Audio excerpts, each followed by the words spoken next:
So we've been over our prone series facing towards the straps, and now we've got our prone series facing towards the foot bar. So again, this is a posterior chain exercise where we're really having to activate the posterior chain spinal stabilizers just to be in this position. But with this one, we are working with an overhead press.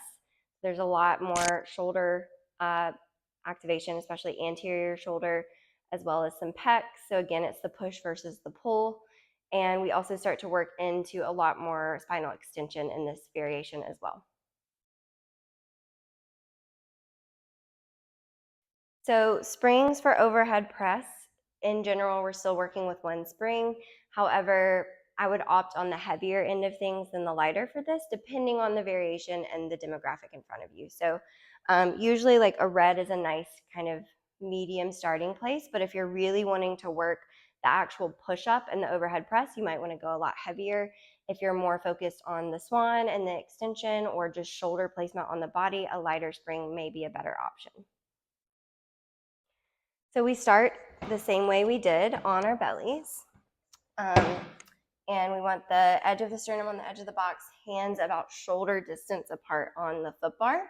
And again, we lengthen the legs back, press the pubic bone into the box, and lift the lower belly up off the mat. Chest is in line with the rest of the body and gaze is towards the floor.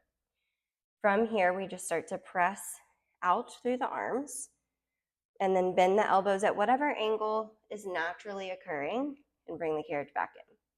And the main thing we're looking here is shoulder blade placement and shoulder placement on the body. So scapular stabilization as we move the shoulder joint. So we want to have the upper back and collarbones really nice and broad, and we want to keep the shoulders out of the ears as we move in and out. We can also move into a single arm variation here, where we're coming in and out with one arm. And we can change the hand position. So bringing the hands a little bit closer together and bending the elbows more towards the floor for a little bit more tricep work can also be a fun option for another variation. For our swan variation, we're going to start with the arms already extended.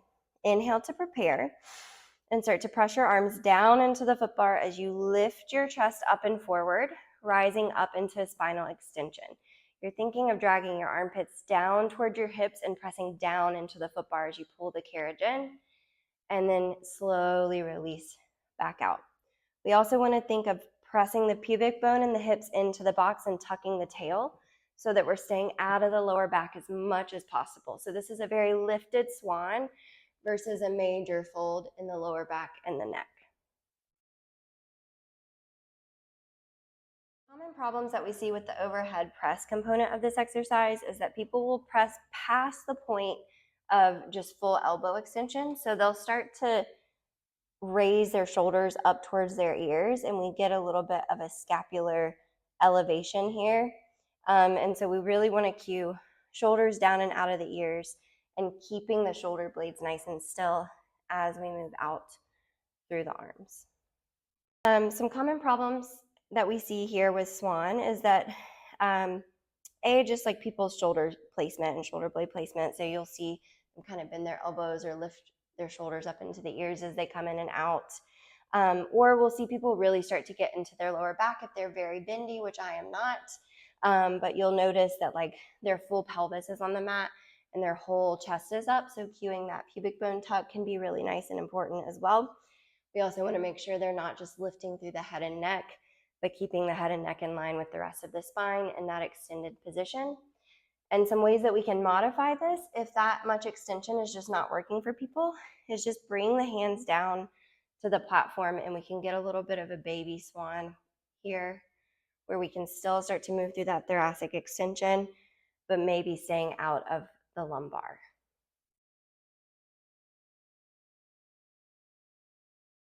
So typically we don't need a ton of modifications for this exercise other than playing with different spring tension and different variations.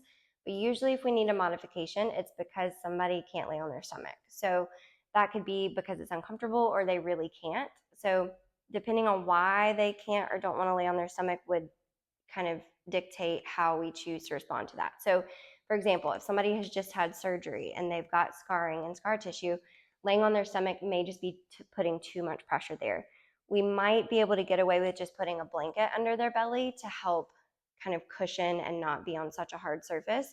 You can do the same thing if people have pain just with the sternum on the edge of the box. Just padding that a little bit can help them with that as well.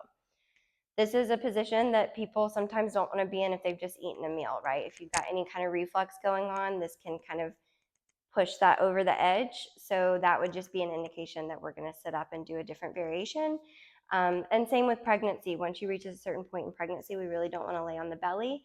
And a good option if somebody can't lay on the belly is just to flip them up on the box and have them do pulling straps seated upright. So we're getting most of the same muscle groupings here with very similar variations as if they're down on their stomachs.